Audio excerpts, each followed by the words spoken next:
இன்னைக்கு அடிப்படையான ஒரு விஷயம், ஆனால் ரொம்ப முக்கியமான ஒரு விஷயம். அது என்னென்னா, எப்போ இஸ் யூஸ் பண்ணுறது, எப்போ ஆர் யூஸ் பண்ணுறது, எப்போ ஆம் யூஸ் பண்ணுறது, இந்த மூணையும் நம்ம சரியான இடங்களில் பயன்படுத்தணும். இதில் முக்கியமான முதல் விஷயம் என்னன்னாக்கா, இது மூணுமே இப்போ நடக்கிற காரியங்களுக்கு மட்டும்தான் பயன்படுத்துவோம்.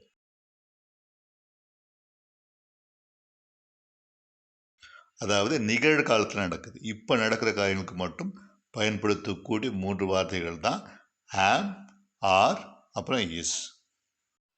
இஸ் எதுக்காக பயன்படுத்துவோம்னு பார்த்தோம்னாக்கா, ஒருவர் என்ன செய்கிறார் அல்லது என்னவாக இருக்கிறார் என்பதை வெளிப்படுத்த அந்த இஸ் என்ற வார்த்தை பயன்படுத்தலாம். உதாரணத்திற்கு, ஷீ இஸ் ஏ டாக்டர் அப்படின்னு சொன்னோம்னா, அவர்கள் ஒரு மருத்துவர், அவங்க ஒரு டாக்டராக இருக்காங்கன்னு சொல்கிறதுக்கு ஷீ இஸ் ஏ டாக்டர்னு சொல்லலாம். சரி, அடுத்தது இந்த இஸ் பயன்படுத்துவது ஒருவர் இப்பொழுது என்ன செய்து கொண்டிருக்கிறார் என்று சொல்லும்போது இந்த இஸ் என்ற வார்த்தை பயன்படுத்தலாம். உதாரணத்திற்கு, ஹீ இஸ் ரன்னிங், அவர் ஓடிக்கொண்டிருக்கிறார். அப்போ இந்த 2 சூழ்நிலையில் நம்ம இந்த இஸ் பயன்படுத்தலாம். சரி, இந்த இஸ் யாருக்கெல்லாம் பயன்படுத்தலான்னு கூட இருக்கு. எல்லாருக்குமே இஸ் சொல்ல முடியாது.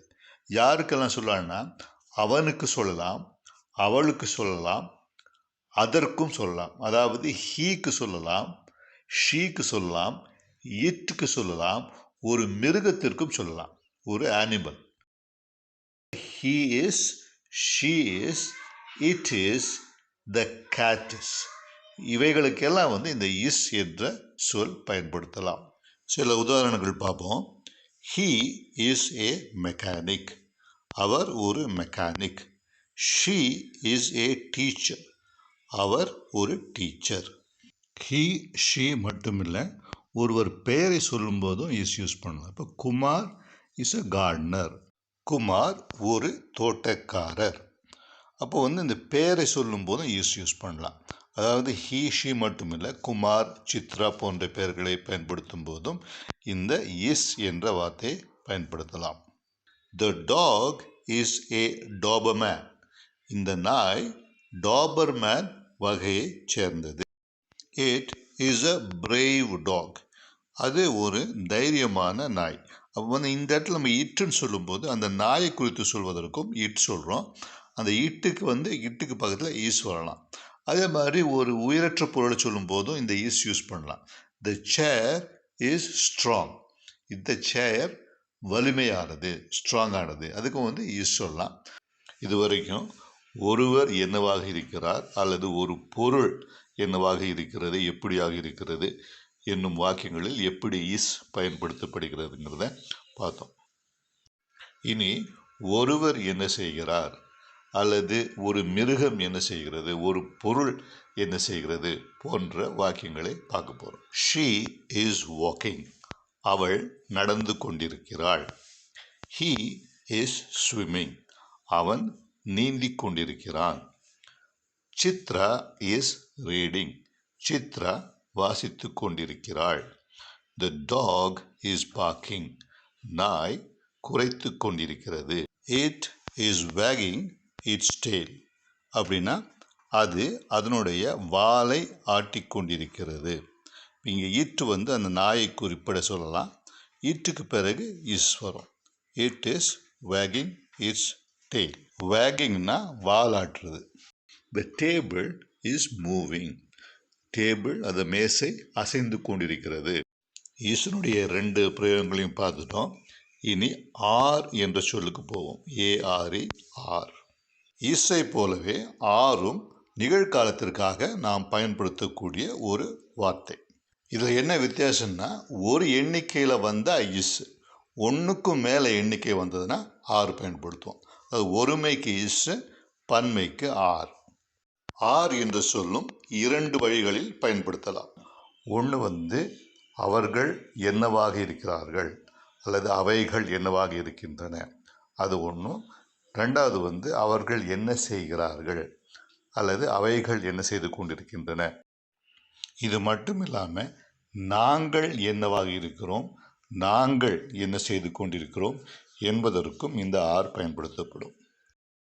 இப்போ இதை ஒவ்வொன்றா பார்ப்போம். Chitra and Kumar are advocates. சித்ராவும் குமாரும் வக்கீல்கள். These children are students. இந்த பிள்ளைகள் மாணவர்கள். They are foreigners. அவர்கள் வெளிநாட்டவர்.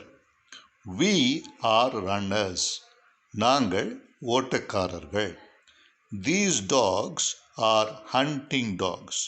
இந்த நாய்கள் வேட்டையாடும் நாய்கள். The leaves are green. இலைகள் பச்சையாக இருக்கின்றன. The tables are made of teak.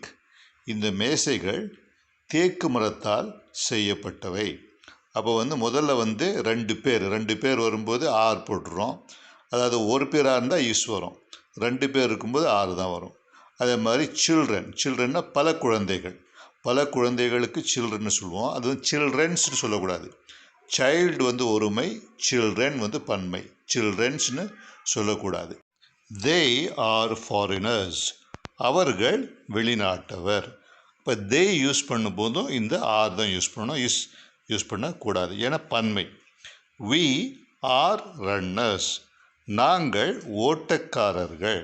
நாங்கள், நாம், அது எல்லாத்துக்குமே ஆறுன்னு தான் வரும். We are runners. பன்மை வர்றதுனால இஸ் வராது. These dogs are hunting dogs. இந்த நாய்கள் வேட்டை நாய்கள். These dogs are hunting dogs.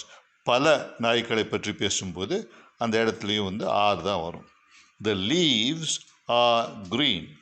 இலைகள் பச்சையாக இருக்கின்றன. இலைகள்னு சொல்லும்போது அது ஆர் வரும். The tables are made of teak. பல மேசைகளை பற்றி சொல்கிறோம், அதனால் அது ஆர் தான் சொல்லணும். அதாவது தேக்கு மரத்தால் செய்யப்பட்டவை. மேசைகள் தேக்கு மரத்தால் செய்யப்பட்டவை. இனி இந்த ஆர் என்ற சொல் செயலை பற்றி குறிப்பிடும்போது எப்படி பயன்படுகிறது என்பதை பார்ப்போம். Chitra and Kumar are singing. சித்ராவும் குமாரும் பாடிக்கொண்டிருக்கிறார்கள். These children are laughing. இந்த குழந்தைகள் சிரித்து கொண்டிருக்கின்றன. The foreigners are traveling. வெளிநாட்டவர் பயணம் செய்து கொண்டிருக்கிறார்கள். We are looking. நாங்கள் பார்த்து கொண்டிருக்கிறோம். These dogs are chasing the cat. இந்த நாய்கள் பூனையை துரத்தி கொண்டிருக்கின்றன. The leaves are growing. இலைகள் வளர்ந்து கொண்டிருக்கின்றன. The trees are shaking in the wind.